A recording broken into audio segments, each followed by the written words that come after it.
Then we come to defence. It's high profile, it's high stakes, and it can also prove highly controversial. Defence is one of the top 4 ministries, and for good reason. It manages the country's safety and security, the morale of the troops, and by virtue of the place the Indian soldier holds in public narratives, the sentiment of the nation. Now, as the new Defence Minister, Rajnath Singh will be cognizant of an uncomfortable truth. The job that he's got has historically involved scams, drawing the good office through the mud on many occasions. The Bofors scam, for example, of the 1980s spelled the death knell for Rajiv Gandhi's Mr. Clean image. He wasn't just the Prime Minister at the time, he was also India's Defence Minister.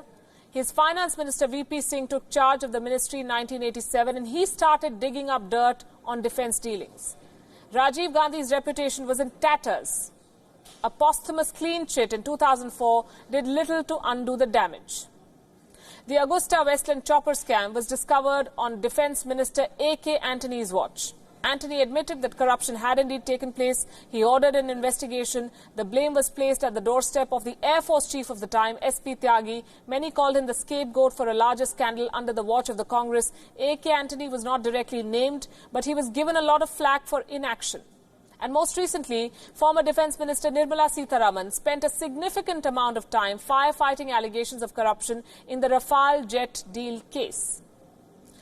No scam has been proven there. The case is still on in the Supreme Court. The BJP still won this election despite those allegations. But the hint of a scam is always bad news. Charges of corruption in defence deals are almost par for the course in India. They're not always proved, but they have done a lot of damage to India's defence policy. Norms of transparency are still laid to the party. In the meantime, political blame games continue for electoral gains, and such blame games only slow down India's march towards a modern military. They hinder public initiatives like Prime Minister Modi's Make in India.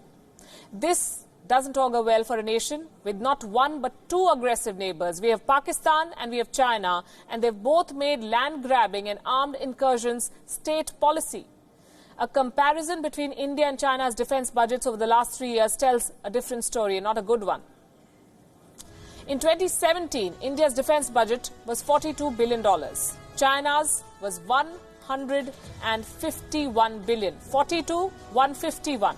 In 2018, India's defence budget increased by just $3 billion. China added $24 billion to its defence spend. So as of 2019, China's defence budget stands at $177 billion, 177. That's more than 3 times that of India's. India's forces are armed with outdated and often depleted equipment and technology. The defence procurement policy is compromised, and now there are expectations of developing indigenous weaponry, but the pace is slow.